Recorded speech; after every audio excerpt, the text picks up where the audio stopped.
Good evening and welcome to the Invictus Racing League. This is the equal performance tier, and this is the top tier of Tier 1 in partnership with Venturi Studios.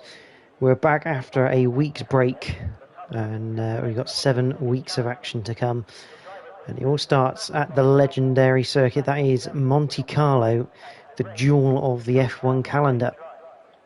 Joining me, like always, hi myself, I'm JPH, but joining me as always is Bruce. Good evening, Bruce. How are you? Yeah, good evening, GPH. Good evening, everyone. Yeah, all good. Looking forward to what I'm pretty sure will be a fairly chaotic race. Judging by the last 2 evenings, anyway.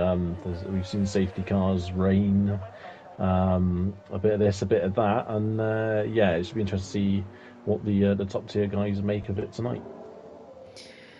Yeah, obviously, Monaco, there's not a lot of room for error. In fact, actually, there's pretty much none, apart from the Nouvelle Chicane. Obviously, 3.3 kilometres of street circuit, and probably one of the only F1 tracks to realistically not actually change layout. Yeah, it's been like this for many, many years, and I think ever since I started watching Formula One back in my teens, probably this is pretty much a standard layout as always for this circuit. So yeah, a few changes here and there, I'm sure, regarding curbings, but yeah, it's good to see it stayed in this layout, and it's definitely a tricky circuit. Let's go on board with Destiny. He's about to start his first flying lap. So we come across the line, DRS open at this point, up towards Saint-Devot, turn 1. Don't take too much curve, you could get your lap invalidated. Up Beau Rivage, which actually has technically turn 2 here. And then you head into Massenet. Just try and let the car roll as much as you can. As Destiny's taken both corners off the car. At Casino, clipped the inside, then went drilled the outside. Hopefully he's going to be ghosted for everyone else. Oh, it looks like there was a Williams there that clobbered the wall. I think that was MDJ. Looked like he clobbered the wall, but I'm not quite sure if he did or not. But that's a prime example, Bruce, of what you were saying of how tricky this place is.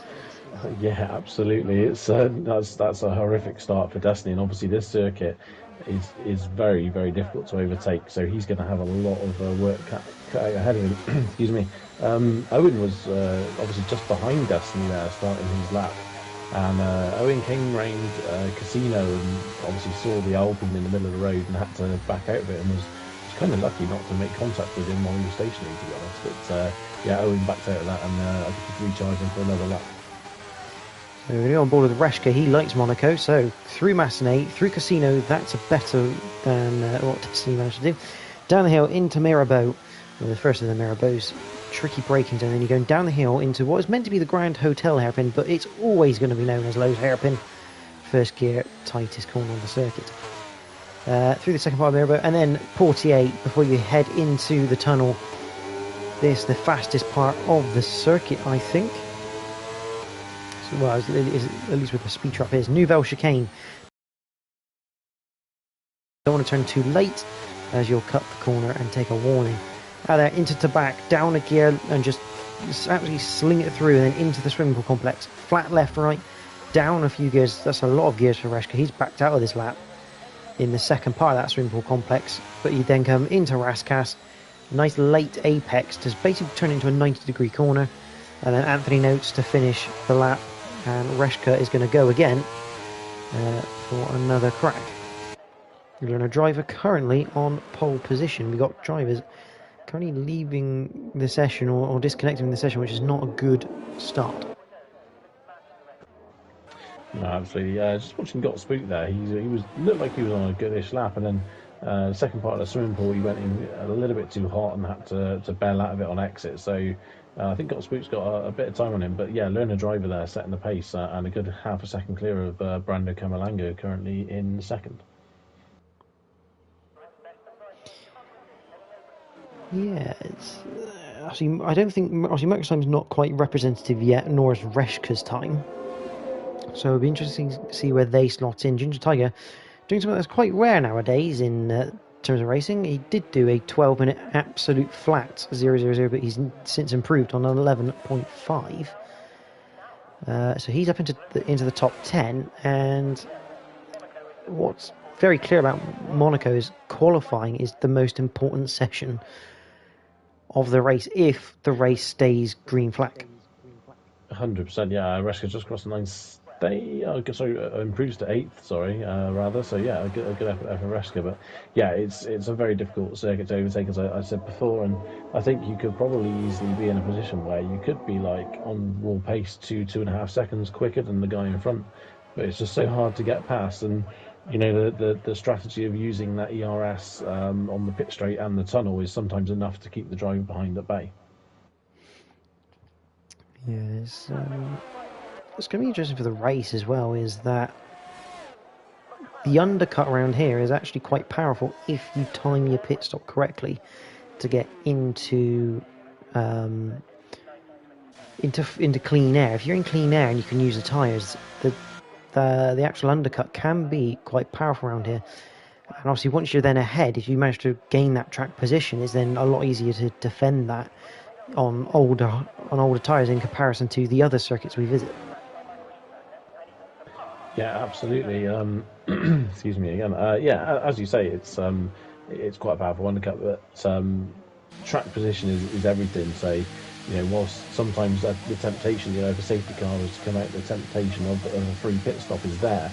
I think if you drop yourself into the mid pack, then the time you gain from the free pit stop, you kind of lose battling your way through the mid pack anyway. So there's a lot of strategy. It's a strange circuit, and it's not as easy as just doing that undercut. There's a lot of other factors to take into account. And yeah, the last thing you want to do is find yourself in a gaggle of 5 or 6 cars that aren't really going anywhere fast. As MDJ starts his next flying lap, he comes into Massenet. Lovely corner, Massenet. If you get it right, it just feels amazing. I just clipped the wall on the exit of Casino, so he heads into Mirabeau. Into the Lowe's hairpin, all over the curb. I mean, from the outside, Lowe's hairpin looks like acres of space and a really easy corner, but as soon as you get in the car, it's a completely different story. Yeah, I think that's pretty similar for most of the circuits, to be honest. Oh, and Ryan just starting his flying lap as cars coming out the pit lane, so not the ideal line for him there, having to just make sure he doesn't collide with any of them. I also noticed Volcano did start his flying lap, but then bailed out almost immediately. So I don't know if he made a small error at Sandevot, but yeah, Ryan about a 10th up at the moment, currently on his current time, and there's a car getting out of the way of him now. I'm not sure who that was. Looks like the Mercedes of Merc, I think, there. But yeah, Ryan here will be looking to improve, and he's set about it so far. As we're watching Volcano, he's just coming through the swimming pool complex. With the right left, that corner. Good job we haven't got simulation damage, because that corner can easily claim cars, as we've seen in real life, into Raskas. I think Volcano just setting up for another lap. It looks like a lot of drivers going for almost like a second installation lap here before going for their flyer, which hasn't been uncommon this week, as Ryan gets all a little bit squirrely out of Anthony Nose, but managed to get the traction down, and he's going to not go faster. Yeah, it's a strange circuit, and round here. You can kind of, if you really want to, do 2 laps in a row. Obviously, you'll lose out on the tyre wear, but the option is there to do multiple laps in one go. So yeah, it'd be interesting to see how many people make use of that. And you know, with how tricky the circuit is, I suspect there'll be a few going down that road. So let's have a look at Merckx then. We know he hasn't set a representative time. He got 8 minutes 20 left on the clock. And it looks like he's going to be going for a full-on lap here. If Merckx qualifies down in 14th, this will be probably one of the hardest races he'll have to try and get back through this pack. But into Mirabeau of the second part and into Portier, traction out 48 so vital because the Nouvelle chicane is one of these rare overtaking opportunities around this circuit. Flick it to the left, flick it right, and then try and get as straight as an exit as Jack has rejoined the session. Through to back he goes. Good speed through the chicanes, hops over that sausage curve, so he must be running a slightly higher ride height with maybe a bit of softer suspension to take that curbing.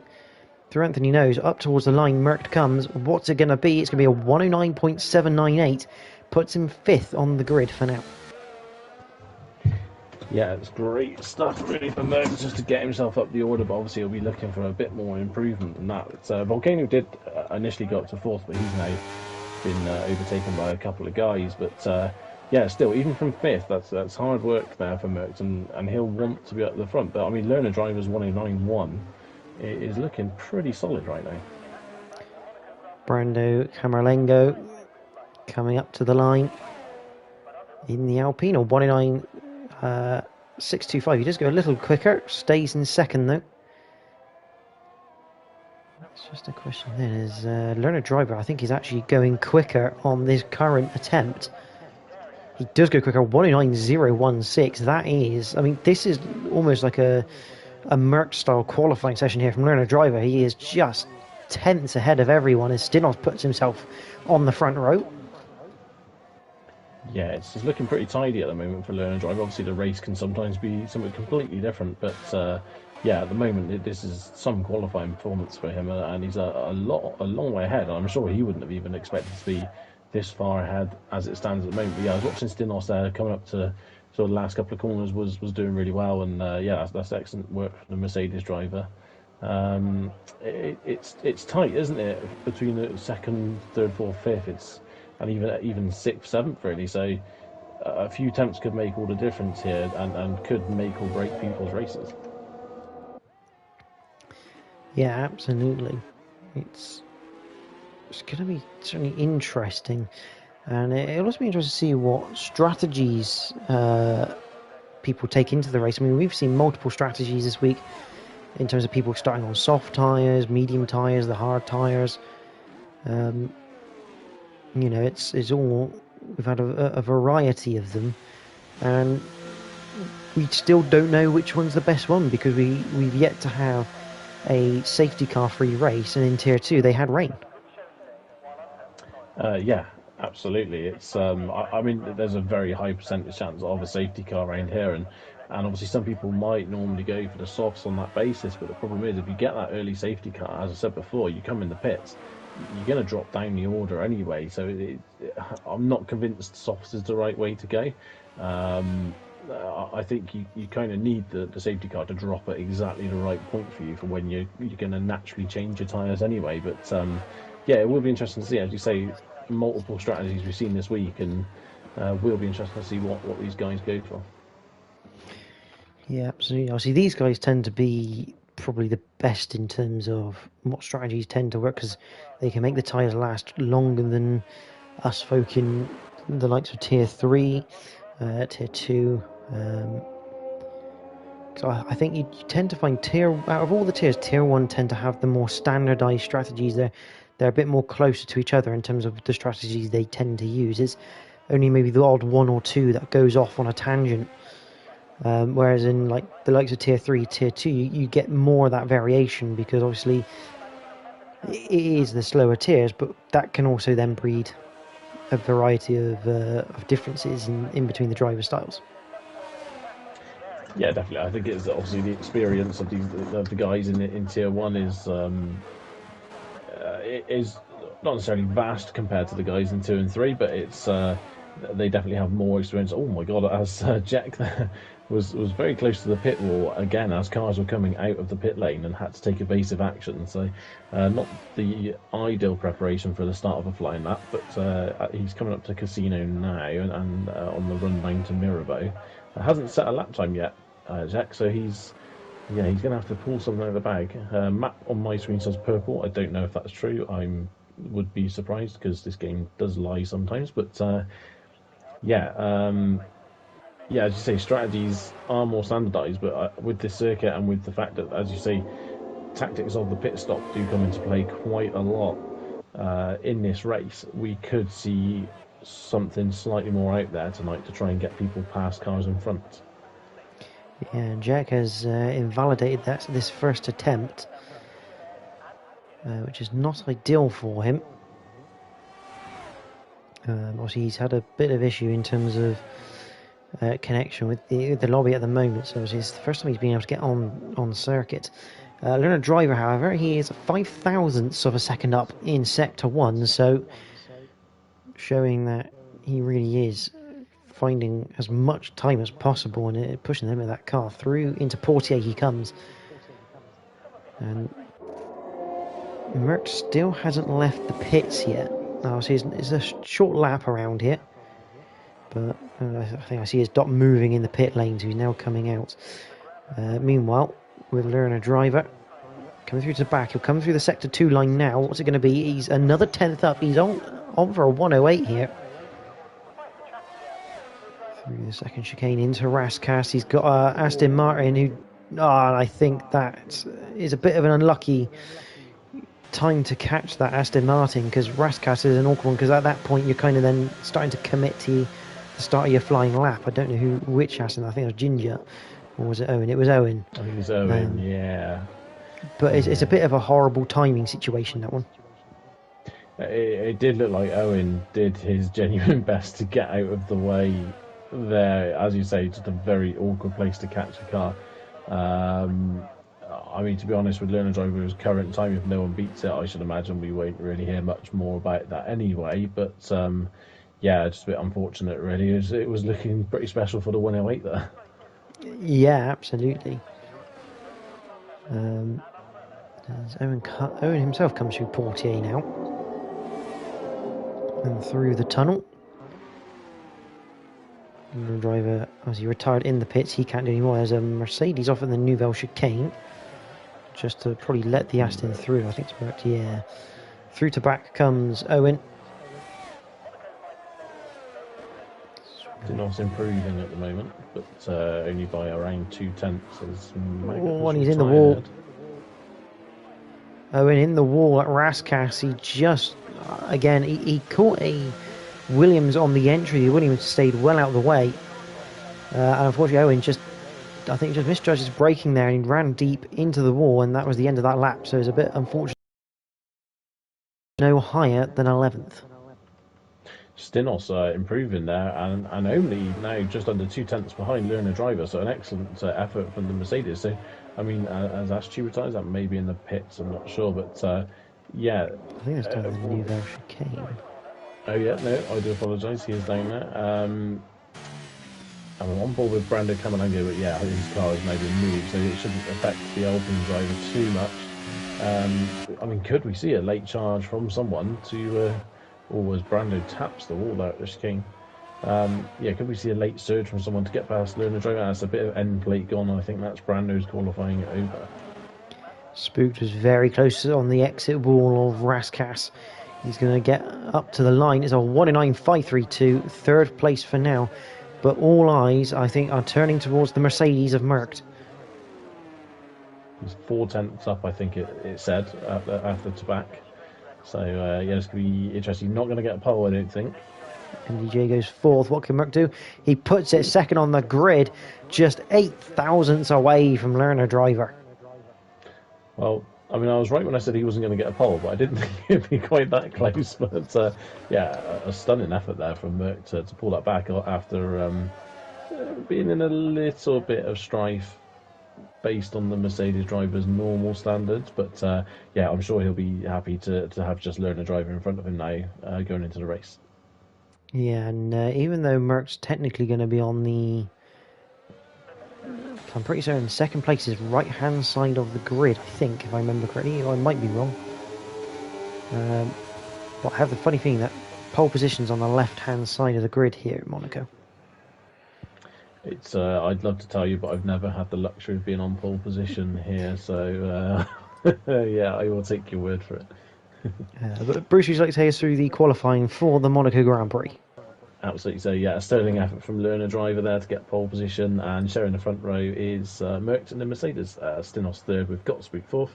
MDJ is had a quiet quali, but he still managed to get himself up to fifth there with Brando Camalango sharing the third row with him. Volcano seventh, Maga eighth, Reshka ninth, and Louis 10th. The two Astons of Ginger Tiger and Owen 11th and 12th. Jack 13th with Ryan 14th, Ashley 15th, and Destiny crashing out on his opening lap with a lot of work to do now in this race. Yeah, I mean, sometimes the back of the grid at Monaco can be quite good, though, because you can sometimes avoid the sort of mid-pack carnage. It just depends when that mid-pack carnage comes. Yeah, absolutely. And we have seen, I mean, obviously, hard to know really with tier 3 and 2 exactly, if it really relates to tier 1 as such. But we have seen people this week in tier 3 start at the back of the grid and come away with some pretty healthy points just from staying out of trouble. So, yeah, it is possible to make it up from that 16th place. And yeah, it'd just be interesting to see how he goes, because we know Destiny's quick. We know he's got the ability to be up there fighting for podiums. So yeah, it's going to be interesting to see how he approaches this. Whether he favours now going for a harder tyre just to go as far into the race as he possibly can. I don't know whilst we're waiting for the race start, Bruce, whether you want to you can get some standings up and just read out the top 3 or top 5 of each. But obviously, just a note for everyone who is watching, there is no formation lap anymore. That has been turned off due to issues earlier in the week with it. So once we get going, it'll be straight into the race, unlike previous rounds. Yeah, absolutely. It's a little bit different. Hopefully everyone has that message. It could be a bit of a sketchy start. But yeah, points after round 5, which is the last round, which is quite handy.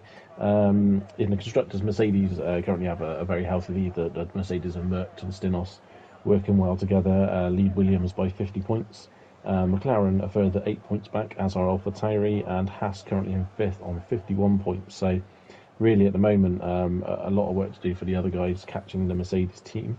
And in the Drivers' Championship, Merckx currently leads by a fairly, some would say, healthy 34 points from MDJ, with Lerner driver further 10 behind, Gottsbrook in 4th and Stinos in 5th. So yeah, this is a good chance for Lerner driver maybe to try and pick some points out of Merckx's lead, but we know the skills Merckx's got, and he won't risk anything. But a lead this big currently in the championship, I think he'll play it smart just to get as many points as he can, rather than trying anything silly. Yeah, absolutely. The name of the game, as we know ourselves, obviously, it's all about, as unfortunately Jack has disconnected again, it's all about consistently picking these points up. You can consistently pick up points, you'll be within a chance of fighting for those top spots. Merckx just continuously picks up lots of points every race, but you never know. See, DNF round here, we've seen him DNF before on other circuits, so you never know what might happen. And round here, anything can and will happen, as we have the 5 red lights, and we are racing at Monaco for this season, and it's a good start from Lerner driver. Almost squeezes Merckx's wall, and big squeeze, contact, and that is Lerner driver round, and that is a bit of a pile up behind. Amazingly, on retired. Louis has retired. We have a virtual safety car. I don't know what happened to Louis further up the road. It looks like possibly more contact. Stinos at the back, Ashtube at the back. Lerner driver basically came together with Merckx on the exit of Saint Devot, and a full safety car has been called, and we've barely done a corner. Yeah, that's a disaster for Louis. Also, Ashtube spinning before he even got to turn 1. He's lucky not to have ripped a wheel off of that car at all. Yeah, that was incredibly lucky. Yeah, massive disaster there for Lerner driver at the back. And yeah, I didn't really see what happened with Stinos as I was watching Ashtube slide in sideways. And there's all sorts of craziness going on at the moment with cars behind the safety car, not knowing who to overtake. Owen doing 3 miles an hour behind a Haas, which I assume is Jack's Haas. Yeah, Jack is showing us in the lead for me, and the problem is I got a feeling Owen's probably got that message that he cannot overtake Jack without having an illegal overtake. Yeah, Jack is currently not going very fast. It's hard to say the least. His car is pretty much pulled over to the. I think they've had very little choice because the safety car is catching them up, and obviously they don't want to get caught behind a safety car. Now this is going to cause an issue because really at this point they can't come into the pits because that safety car is going to overtake them. So I think they're going to have to take this 5-second penalty, get around another lap, get in, get rid of those 5-second penalties, and get new front wings. Yeah, this is going to be very awkward. I mean, Stinos has come in the pits. I'm not sure that was a sensible idea. I think the problem here is that the Jack has, according to the leaderboard, is the leader when he isn't the leader, so the safety car's picked him up. Yeah, I think this is going to be close. I think Stinos is going to come out behind the safety car. He is, yeah. Yeah, that's not ideal because that's a lap down as it is for learner driver as well. I think the smart thing, as Ash Tube and I'm not sure if Owen has damage as well, but Ash Tube, who I'm pretty sure does have damage, he has no front wing, but he's realised that issue. The Ghost of Jack has gone past the safety car. So, and there is green lights on the safety car by the looks of this, which says to me that Stinos should be allowed to overtake him down into Mirabeau, yes. So hopefully the same for learner driver because he hasn't been got spooked yet, who is obviously now in the lead of the race. But yeah, I think Ashtube played it safe and did the right thing by not coming into the pits just in case he got caught behind the safety car. And I fully expect that Ashtube will come into the pits now to change his front wing. I think the biggest concern here now is when will the safety car come in the pits? Because if it still thinks Jack is leading this race, everyone is going to have to go past the safety car. Learner driver is going to have to go past the safety car twice. Because the game's going to think that spooked, because he's not the leader, the safety car will not pick him up. It'll send him on his way. Yeah, it would be interesting to see Stinos has retired from the session. He's crashed down by the swimming pool, perhaps. I'm just on board and he's disappeared, so I don't quite know what's happened there. There was definitely debris down there. I think he clipped the curb. Because if you hit the curb, you can unsettle the car and put it into the wall there. So yeah, that definitely looked like a front wing or something there in the middle of the swimming pool section. So a disaster for Stinos crashing the safety car. Yeah, that's a disaster. I mean, obviously he's at the front end of the grid going into the race, and that's one of the Mercedes out of the race. The biggest thing here is Ash Tube and Learner Driver going to be able to... No, the safety car's now picked up Jack. So this means that Learner Driver and Ash Tube, they're going to be a lap down. Yeah, this is a bit of a situation. I wouldn't be surprised if this is being talked about behind the scenes at the moment.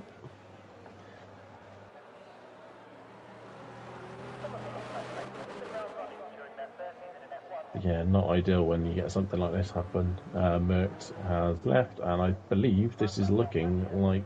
I think we're going to end up with a restart, yeah. And obviously with it only being 3 laps in it, it should be a full restart as well. Because I mean, technically, obviously in our rules it states it's got to affect 5 more drivers, and at the moment with Jack currently leading incorrectly and the safety car, this is technically affecting about 15 drivers right now. I mean, Jack's Ghost, I don't know if that's Jack that's actually retired the car or that's Jack's AI that's retired the car, but it's a little bit late now. It is a little bit. So it looks like we will be having a restart. The grid will be set by host by Merckx.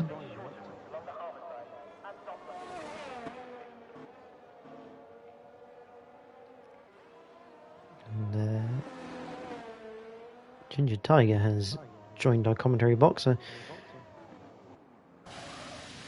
think it's going to be a unintentional pre-restart grid walk.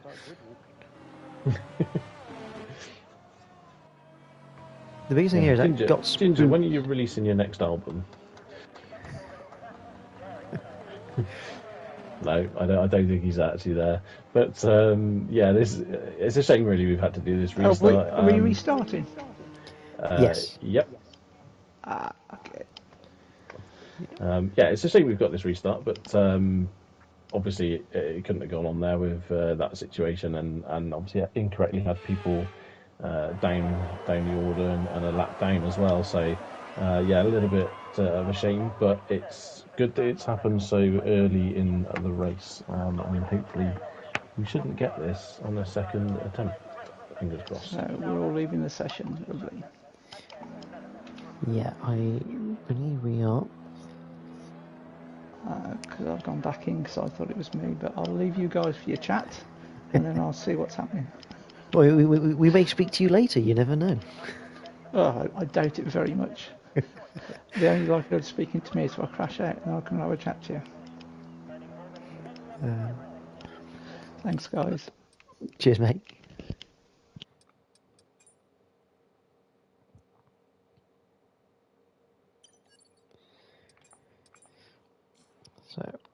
So we are still none the wiser as to when Ginger Tiger's next album is out. But there we go. Hopefully this shouldn't take too long to get this second attempt at the lobby going.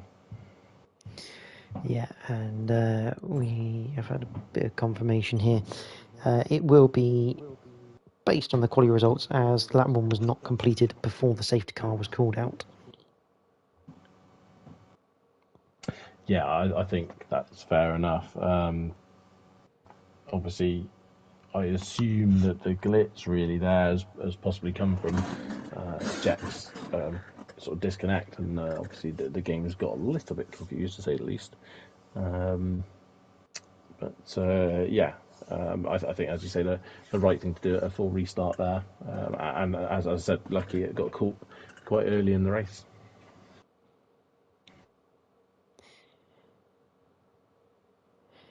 Yeah, it's always better to have it early in the race than later in the race, because it gets really the longer you go into the race and then something like this happens, the sort of like messier it becomes. And it's, this way you are going to have some losers who have made up places, but luckily they've got another 39 laps to go again. In comparison to maybe like a 10 lap or 5 laps left. Absolutely. I think the people who are going to be most happy about this are probably going to be learner driver Louis Stinos. I think they've been very much given a bit of a second chance here to get a result out of this race. But it happens, sometimes it works with you and sometimes it works against you, so it tends to balance itself out over time anyway. But yeah, hopefully a slightly less messy restart of this race, and we can get some good racing going. Yeah, I mean, the one thing we definitely want to see is learner driver versus Mercked, and not ended by a collision between the two drivers, because let's face it, none of those two are going to deliberately take each other out, but they will race each other very hard, because obviously learner driver knows how quick Mercked is, Merck knows how quick learner driver is, and none of them want to be behind, because they know it's going to be an incredibly frustrating race if they are the person in second. Absolutely, and you'd have to say that learner driver on that qualifying performance, you'd expect him to probably maybe only ever so slightly obviously have the legs over Merckx round here, seemingly anyway, based on their early laps. Obviously, I know Merckx was really close at the end, but learner driver seemed to be possibly the most consistent of the two. But yeah, learner driver knows how important it is to stay ahead of Merckx after turn one, and Merckx obviously knows it's important for him to get past. So there's inevitably going to occasionally be a little bit of contact, but yeah, hopefully they can get through turn one clean and have a really good race between themselves. Yeah, absolutely. For anyone who has just joined us, thank you for joining us on tonight's Invictus Racing League in partnership with Venturi Studios Tier 1 for the Equal Performance. If you're wondering what's happening, we are just awaiting a restart. We had a glitched out safety car, luckily caught very early on in the first couple of laps. So it will be a full race restart. Qualifying results will make up the grid. So we get a take 2 on the race.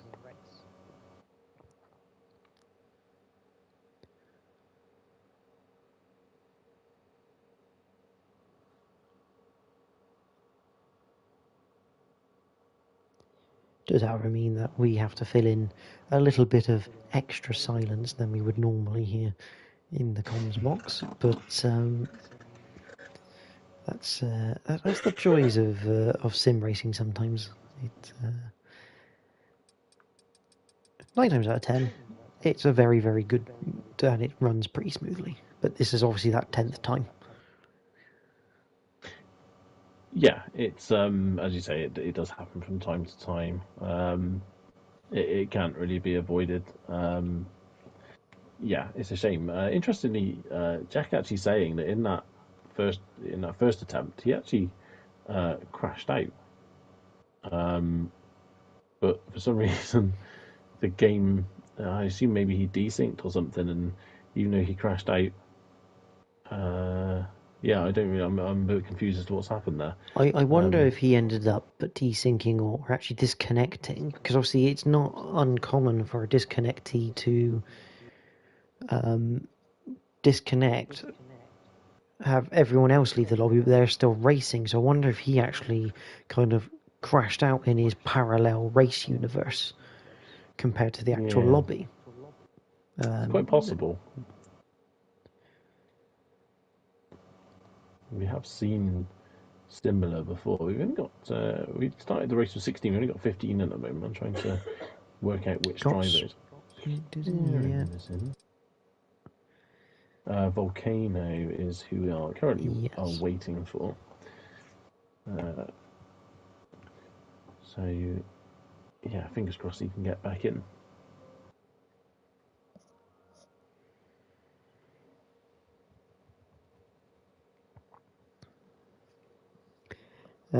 Ginger Tiger saying that his next album is in 2025, apparently, Bruce. Okay, cool. Looking forward to the country metal trap remix that's coming from him soon. So it should be quite interesting. It's going to be a completely new genre.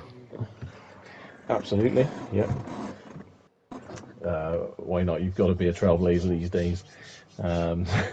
Yeah, we are absolutely talking absolute nonsense right now, but that's fine because we're not seeing any racing just yet. So I think we should be given a little bit of leeway for that. Yeah, we look forward to the tiger metal genre coming soon in 2025. You never. Yeah, we'll relay back when it gets released.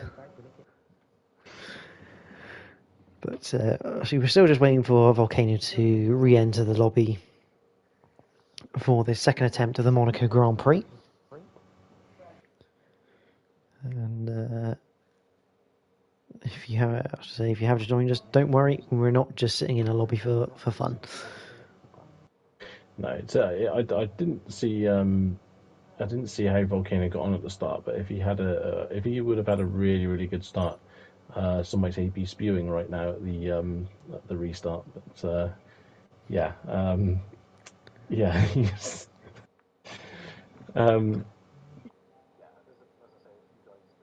the safety cars come out. I should imagine Got Spooked is probably one that isn't pleased. Sorry, that this restart's happening rather than not a safety car, but Got Spooked probably not quite so pleased because he was obviously net leader once you took out the random car of Jack there. So yeah, disappointment I'm sure for the AlphaTauri driver, but I'm sure in this situation he pretty much understands that there wasn't really much choice. I think, to be honest, if everyone wouldn't have left, I think Jack's car might have just been sat behind the safety car for all eternity then, to be honest. So.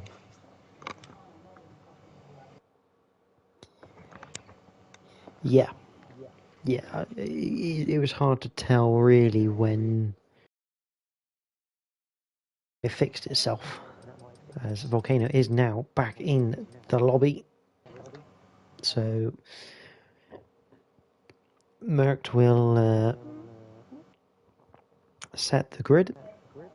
As you can see by the weather icon on the left hand side, normally we do run dynamic weather, but if there is a restart called, we then set the weather to what the weather was going to be, or majoritively going to be, for the race. In this case, it looks like we weren't expecting any rain, so it's a nice, clear, sunny day in Monaco.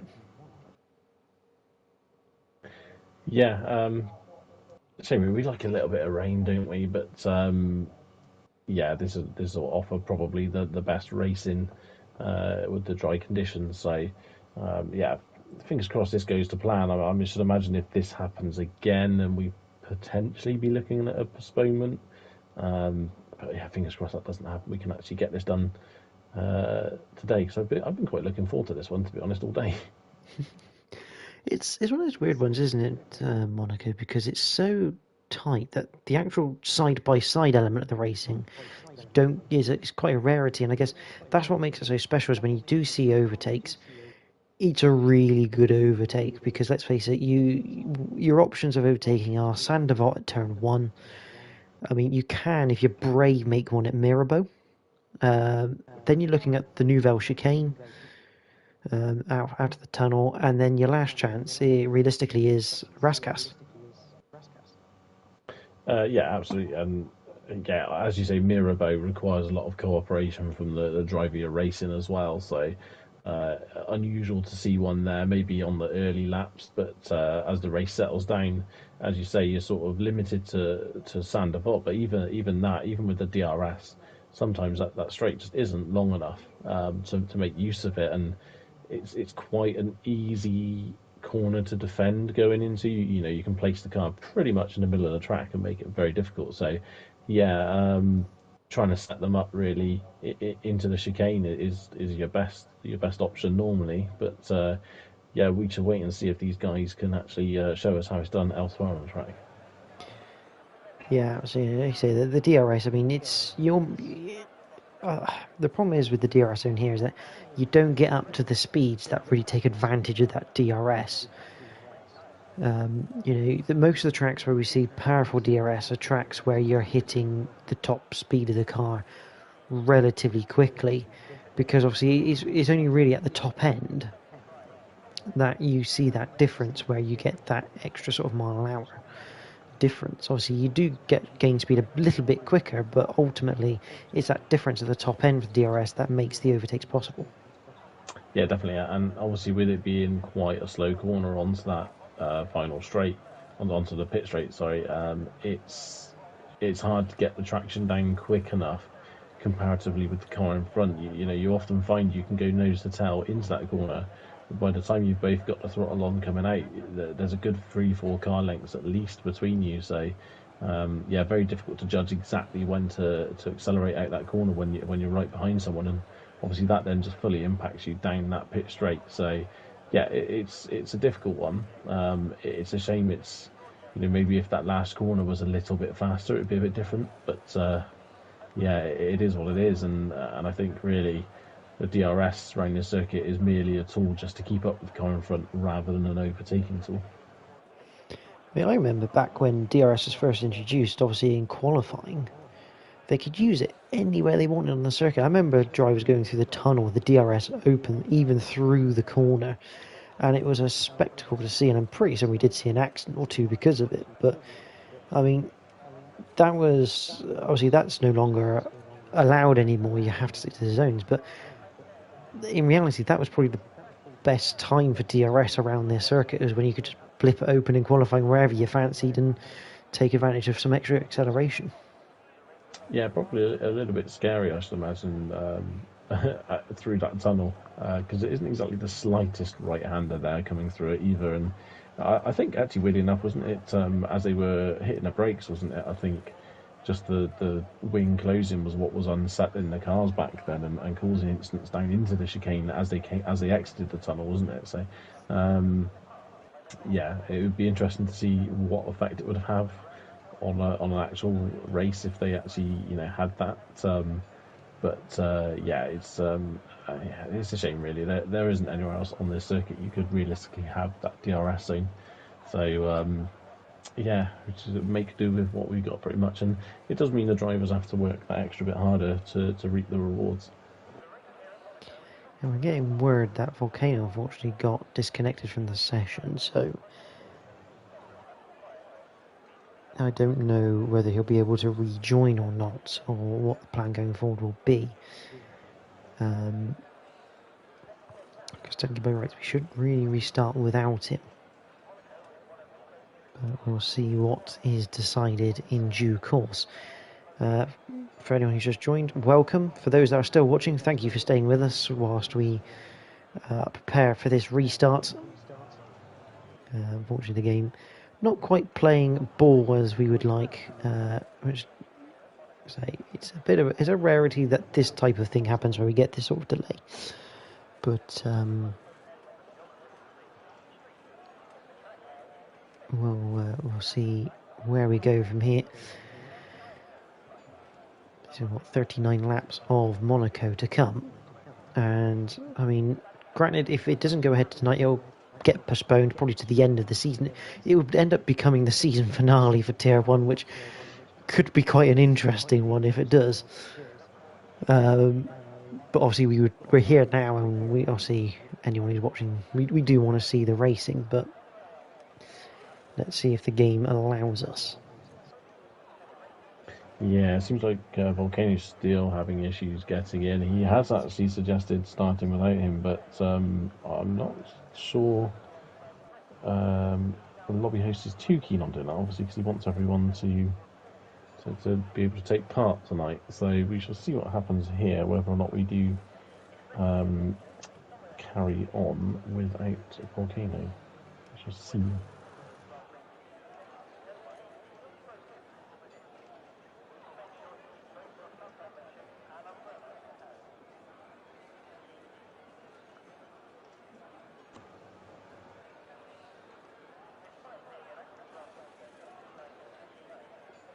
It does seem as though we are going to be going ahead now. It'll be starting very shortly.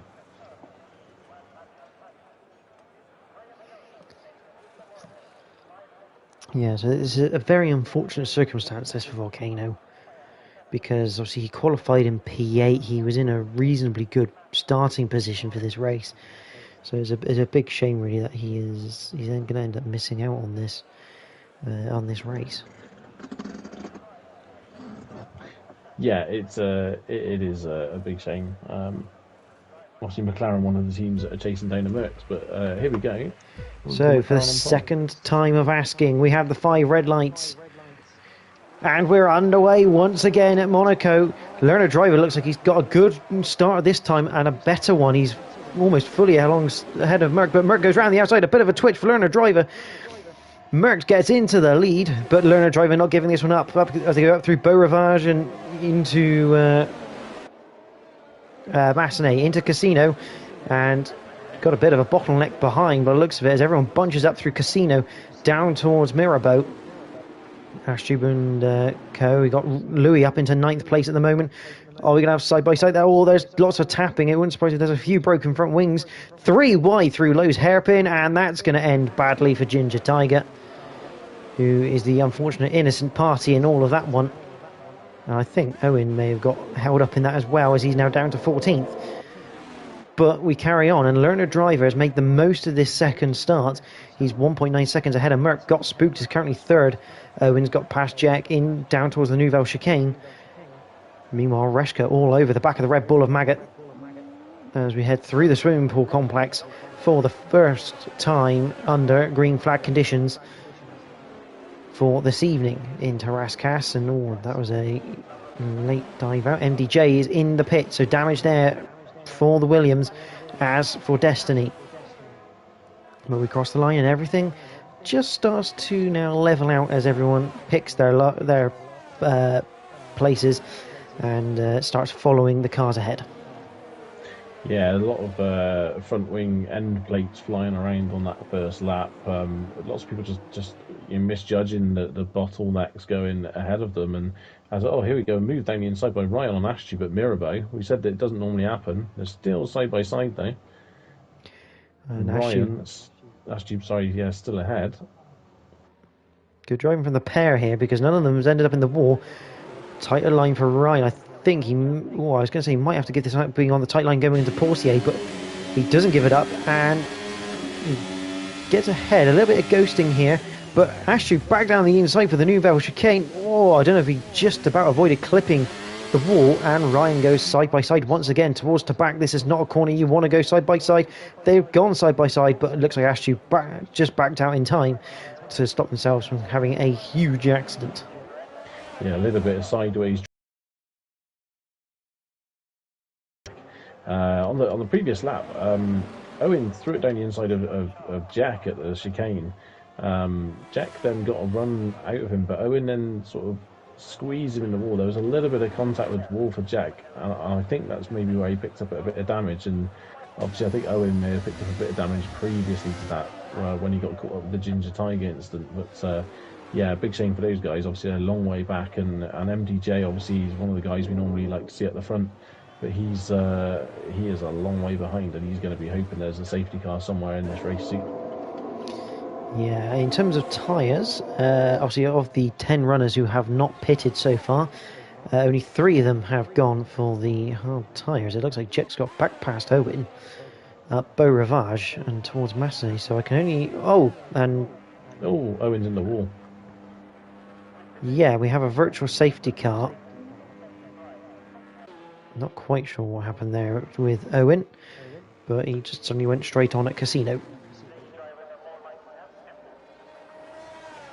Yeah, I don't know whether or not he clipped maybe the inside wall and it's maybe sent him to the outside wall perhaps. I literally cycled to him just as the wheel was coming off the car, so yeah, a bit of a disaster there for Owen, the Aston driver, now out of the race. Aston now in the pits as well.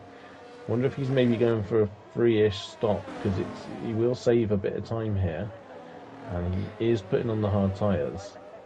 He should come out ahead of MDJ's. Oh, Brando Camerlengo gets quite close to the back of Got Spooked here.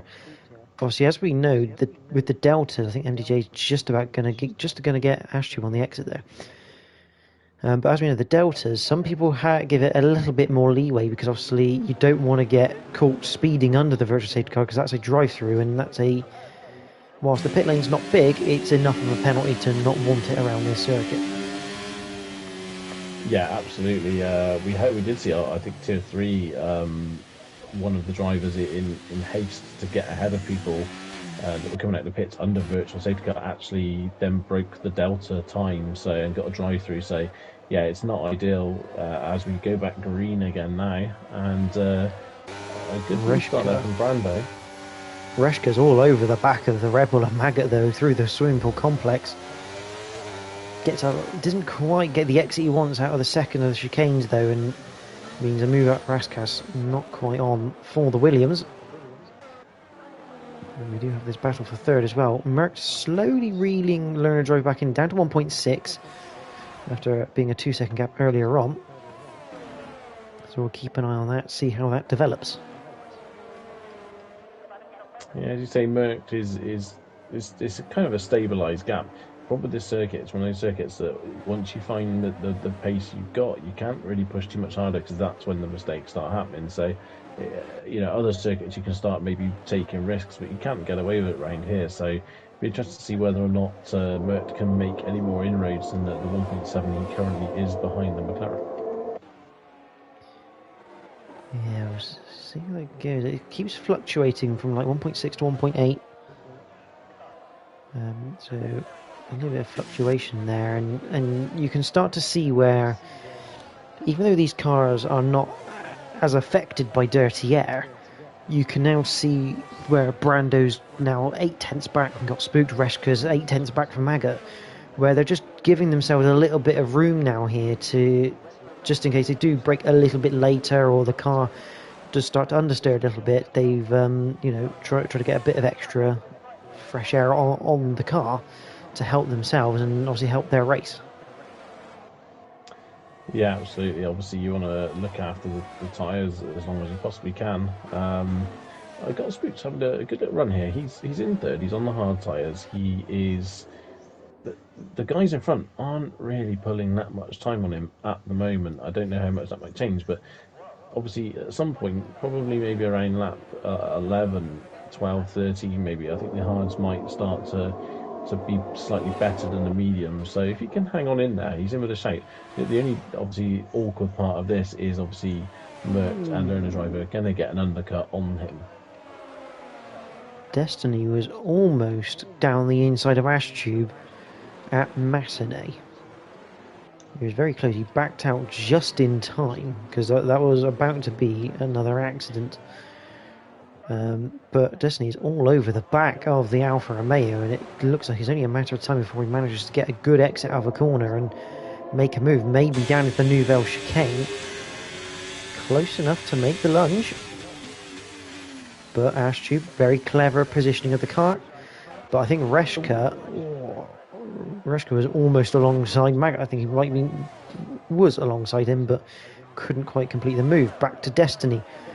He's practically pushing that Alfa Romeo through the swimming pool section as we head up towards Raskas.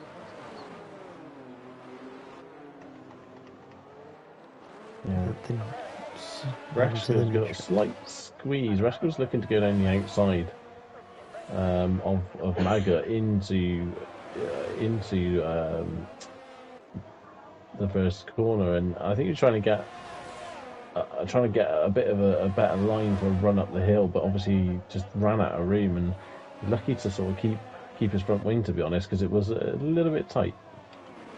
So the problem with going to the outside of Saint-Devote is that the barrier does kind of like jerk back in towards the circuit, and obviously the person that is on the inside, he's entitled to take that line because he hasn't changed his line. It's just the circuit tightens at that specific point near the entry point of Saint-Devote. So it's always a risky one to try it around the outside just on that basis of that barrier. Yeah, obviously the road naturally narrows up. It is a difficult move, and again, a bit like Mirabeau, you kind of require full cooperation from the guy you're racing, and I didn't think Maggott really wanted to let that one go, and he was within his rights, really. I don't think that the move was really on from an early stage, so yeah, it'll be interesting now.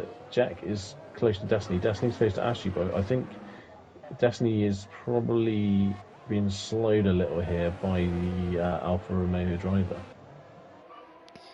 But this is why we say it doesn't matter about the age of your tyres. Down into Massenet, a little bit of a touch, a bit more contact, but they all get through cleanly otherwise. And Destiny pulls off a great move through Massenet to move himself up into 11th. The question is now, can he now pull away and maybe start to close that gap towards MDJ, because he has lost a lot of time sat behind that Alfa Romeo. Yeah, a pretty incredible move. I was expecting someone to go around there. Stinos in the pits. Very, very tight. And I think that's for a new front wing, because Maggott was all of a sudden all over the back of him. Yeah, Ashtube with the first 3-second penalty of the race. Still not missing the entire front wing, so he's obviously coming to a bit of strife somewhere along the line there. And shame for him, but he's onto the mediums. There's no way he'd be able to make it to the end of the race on these mediums, so he now is forced into a two-stop situation, whereas originally I think he'd have been looking to do just the one. Yeah, it's not ideal that for Stinos, but he's come out, he's in 10th, he's on fresh tyres.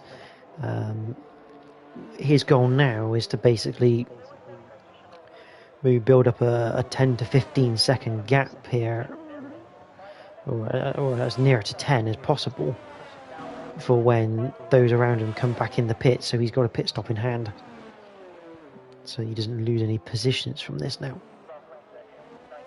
Yeah, absolutely. Yeah, he'll be definitely trying his hardest now to make that gap as big as possible. We've sort of hit a bit of a pit, basically. Ashtube plays this really funny enough to now Destiny got past. Ashtube is now sticking with the Alpine driver, so Yeah, whether or not. Oh, and that's the wall. That's the wall for Destiny. Clip the inside of Tabac and gone to the wall on the outside, and a bit of end plate, I think, has just come off his car. He's almost Yeah, gone to the front wall right at the end exit plate. of the second chicane of the swimming pool. What does he do? He bails into the pit lane. He's going to grab himself a new front wing. Yeah, absolutely no choice there whatsoever. That was he was lucky really not to lose a wheel, because he did clobber the wall on the outside, and Destiny has retired from the race. So a pretty premature retirement, that, to be honest. Only lap 9, but yeah, that's the way it is, and that's another driver falling by the wayside. I'm guessing Alpine didn't bring many spare wings with them for this race, and that's why. They've already run out of front wings, which is never a good thing around Monaco. You do need a lot of them. Yeah, seemingly so. His car is going very slow up the hill. Squeaky bum time there for Merckx. Got spooked now coming up the hill. I'm hoping that this Alpine does not cause any issues. And yeah, this is a bit sketchy. It's weird because that car should be ghosted. I think they pull off at Mirabeau normally, don't they, as his car currently has. So that's it. That is the mobile chicane of Destiny's AI now out of the way. And yeah, a little bit tight that for Merck than he'd have preferred, I think. But yeah, luckily everyone gets through unscathed as GX comes in the pits. Yeah, 8 laps on those softs. I don't think you can really do much more on those tyres. They do wear quite a lot, the softs. So I think Jack's going for a bit of a power lap session as he goes on to another set of soft tyres. Yeah, it's interesting strat. He's now got the leaders coming up behind him, so yeah, he's very much going to be in a position soon, if he gets overtaken by these guys, that's pretty much going to be race over for him regarding getting a good result out of this. So yeah, he's obviously he'll want to stay ahead. Maybe that's tempted him with the softs, is because he knows he's got a bit more grip. But to be honest, learner driver's pace is pretty special, and Jack actually gets out of the way. So yeah, fair play. He's just not ignoring those blue flags, sticking to them well, and that's good driving, to be honest, from the Haas driver. Yeah, and it's always known in the league that even though your car ghosts because you're lap downs, I think Sinos is getting close to, and he's close. He's now passed him into Sandavot. Looks like he went around the outside using those new tyres effectively. Obviously getting good grip out of Anthony Nose. But yeah, I mean, lap cars do tend to ghost. If your car is ghost or you're up against a car that is ghost, treat it like you are that they're not ghosted. And blue flags do pull out of the way because we don't want any accidents, as Reshka, looking to the inside of Maggot, thinks better of it. Oh yeah, and a big slide for the Williams driver there coming out of the chicane as well, so dropped a little bit back behind Maggot now in the Red Bull. I don't know if it's I'm guessing someone clipped the inside of the Nouvelle chicane earlier on in the race, but every time I get the camera that looks back to the chicane, it's almost like someone stuck like one of those fireworks that just like has like a really soft spray of firework coming out of it in the wall. It's quite an interesting one, that, but I can only assume that's because someone clipped it earlier on in the race. Yeah, not seeing that on my screen. I'm getting that as Jack has just overtaken Louis. Jack. So I think I'm trying to work out how Jack has ended up that far behind, because he was obviously just getting lapped by the leaders, by Lerner and Merckx, and now he's a long way down. So whether or not he made a mistake somewhere, and he's or if now he went trying off to at like Sandoval or Mirabeau. Yeah, and Easy places to do himself. that. But, yeah, interesting on that. But, Meanwhile, Stinos. Right up against Ryan.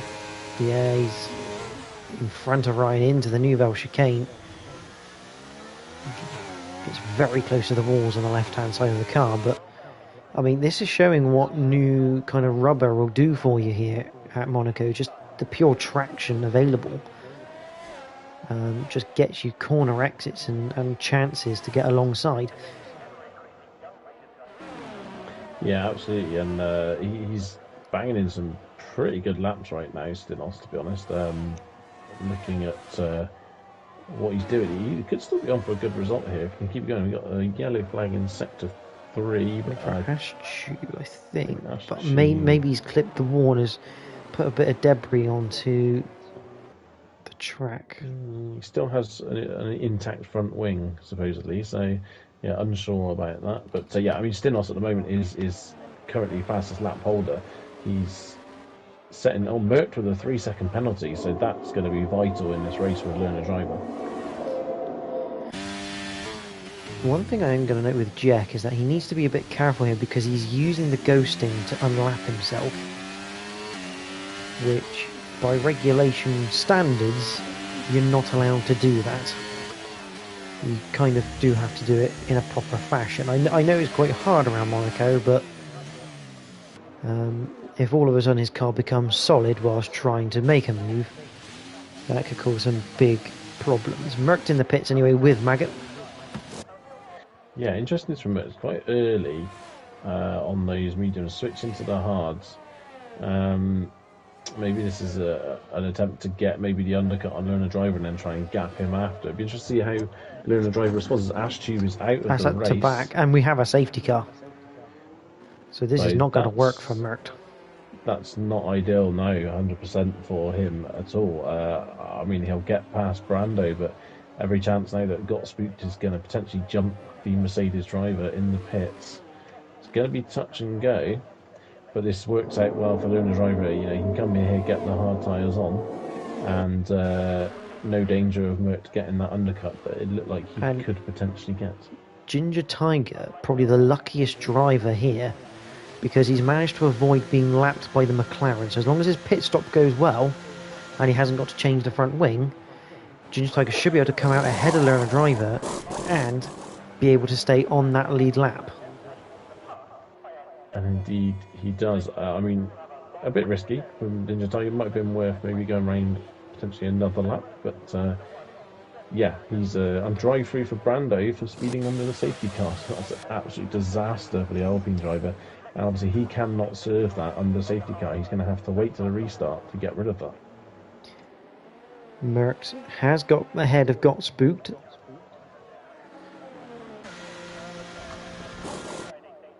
So that's good news for Merckx. In that respect, everyone else just coming through the pit lane now. Jack is about to have a really bad restart here because he will not have a choice really but to get out of the way of everyone because he is the lap down now. Yeah, absolutely. Again, I don't know whether Jack might have been able to carry probably a bit too far behind the leaders regarding how close he was to them after being a lap down. So yeah, I think he wouldn't have been able to unlap himself anyway. So yeah, it's going to be a little bit awkward for the Haas driver. But I mean, we've seen already he got out of the way of Lerner driver and worked pretty well earlier, and I'm pretty sure he'll do something sensible as well on the restart. But yeah, we could be in for maybe this lap, maybe one more, maybe two more actually, looking at where Ginger Tiger is on the map. So it's not going to be an immediate restart for the safety cars. There's a lot of catching up for some of the guys to do. I can see that Ginger Tiger has now just been released from his delta. You can see his dot suddenly speed up past the start-finish line. The crucial thing here for Jack, though, is that whilst he is a lap down, as long as he finishes this race, he's going to get a point because he's in 12th. Absolutely, yeah. Top 12 this season at IRL all get points, so it may only be a solitary point, but a point is a point nonetheless, and they all do add up over a season. And obviously, you know, we are only we're not even halfway through the race. We've lost 3 drivers, so you know you have to say potential that we could lose another 3 during this race, and he could actually be scoring some half-tidy points at the end of it just by staying in. And not to mention, if he does manage to set the world alight in terms of a fastest lap, he will take that point as well, as long as he finishes. So there's but that bonus point still to be had. It's currently being held by Stinos, who, to be honest, was driving very, very well before that safety car after he took off his front wing. But going back to Astube, he's crashed at the back, and I wonder if that was caused by the yellow flag he set in the swimming pool complex. I wonder if he knocked the end plate off on the right hand side of the wing, and he's come through to back, and the car's just understeered into the wall, because that's generally speaking what happens at to back. Yeah, quite possible. I mean, we did see earlier, didn't we? I think it was Destiny clipped the inside though as well, and hit the wall on the outside. So, yeah, numerous ways of potentially binning it at to back. Yeah, disaster really. A big shame for Ashtube. But yeah, Monaco is living up to its name as being a pretty treacherous circuit. If you have just joined us, welcome to the Invictus Racing League Tier 1 in partnership with Venturi Studios. This is round 6 at Monaco. We are under safety car after the crash of Ashtube at Tabac. Learner Driver has led from the start with Merckx behind him. Got spooked third. Brando Carmelengo does have a drive-through penalty to serve.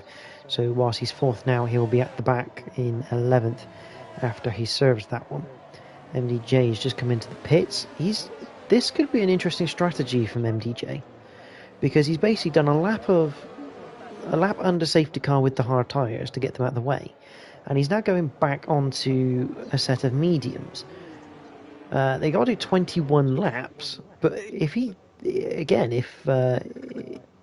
as we know, if you can get ahead of people, it doesn't really matter the age of your tyres, as long as they don't puncture, you can defend around here. So that's a very interesting strategy there from DJ.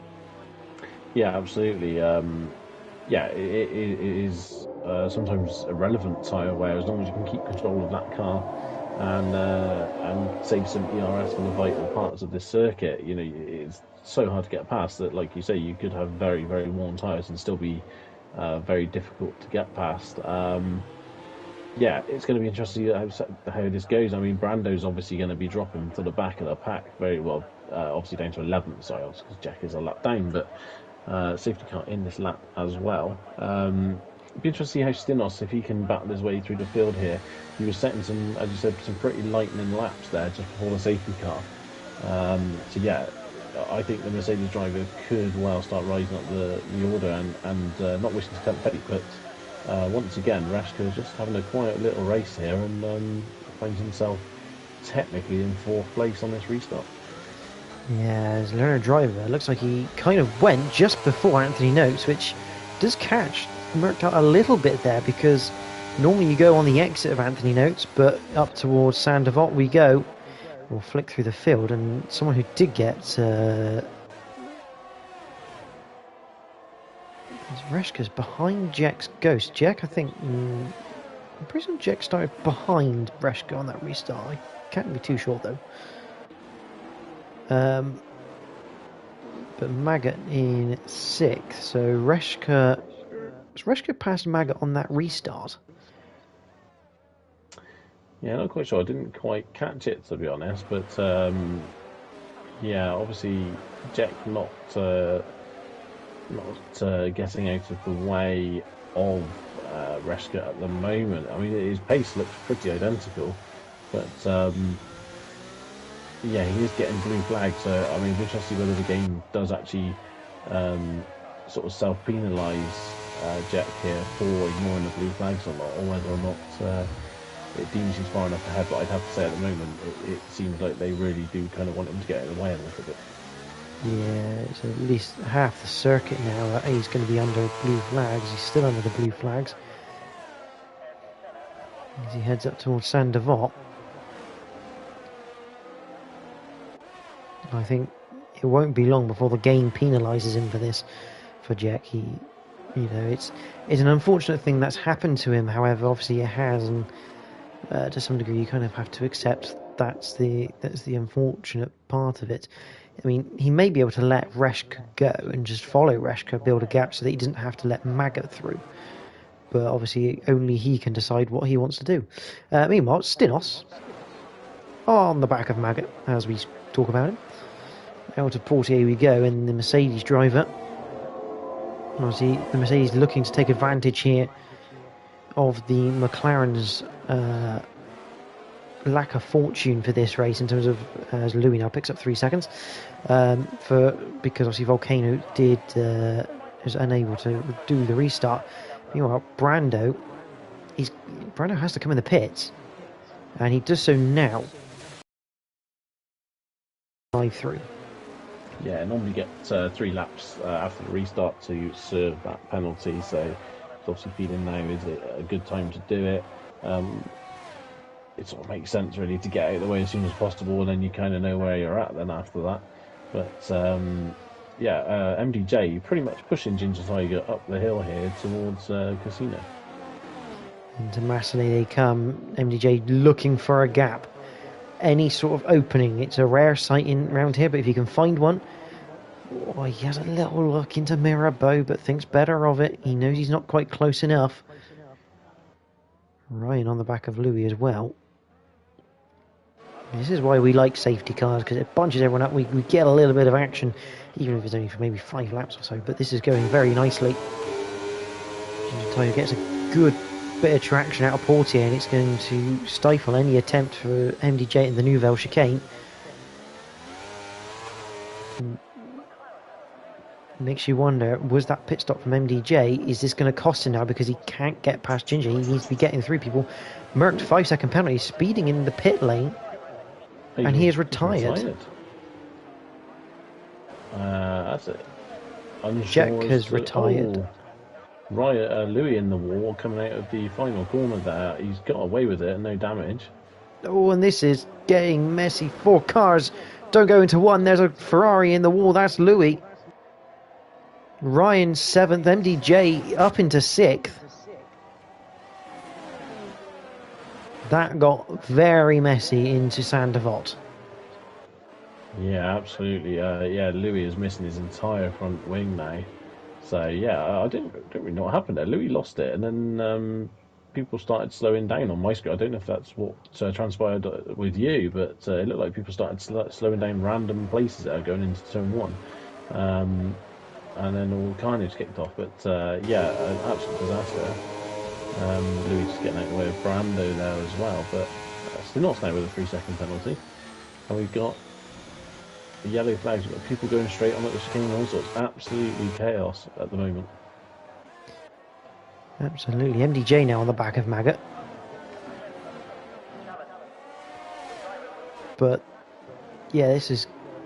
I'm trying to have a look at the driver's chat to see what's going on. Merck saying that he was running 0-0 wings, so maybe no turning ability in that Mercedes, though he was keeping up quite well with Learner Driver, I thought. So a strange decision from the championship leader, and if I recall correctly, that's going to end his perfect streak. I'm pretty certain he hasn't. He's always finished on the top step. Actually, apart from last week he did. Yeah, I don't think he didn't win the last round, did he? I don't think, no. So that streak did end a couple of weeks ago. Yeah, as you say, strange decision because he was keeping up with Learner Driver relatively well, and I'm pretty sure he still would have held on to a podium. But there we go. It is what it is. Now down to 10 drivers. Jack obviously retired as well, I believe, in the pits, and yeah, again a strange decision for him because he would have been scoring even more points now. But we're down to 10. We're nearly down to single figures of drivers. Started with 15. We've had 5 retirements. MDJ now picked up 3 seconds worth of time penalties, cutting that second swimming pool chicane. That's a great drift into the pit lane, completely unintentional, and he's now going to retire from this race. We're down to 9. I don't understand what's going on, but there you go. We are now down to single figures. So yeah, a little bit strange, but maybe he's picked up damage as well somewhere along the line. It looked like he maybe received a little bit of assistance in that Tokyo drift to the pit lane, but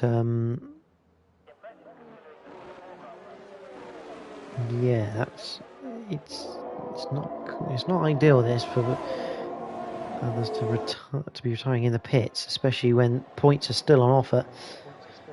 Meanwhile, Stinos has managed to catch up to the back of Reshka, who is currently in 3rd place. Stinos does have a penalty, but we also know how quick Stinos is. Question is, can Reshka be the new Minister of Defence against a very hard-charging Mercedes? Yeah, we've seen Stinos looking very, very racy tonight, and the rest of his work cut out. But again, if you can put the car in the right places, then you can defend right here. Louis had to take minor evasive action on the retiring car of MDJ coming up the hill towards Massenet, but yeah, managed to squeeze through okay, and he currently runs our last current runners in 9th, but still, that's still good points. It is, yeah. I mean, that's worth, I think 4 points there for Louis right now. So it's good to see him still out there running around. I mean, I must admit, the track map does look a little bit bare now with just the 9 runners. Stinos still unable to get past Reshka. Meanwhile, further behind, Maggot's done well here. He's managed to break away from Ryan, who's got Ginger Tiger and Brando Camerlengo for company.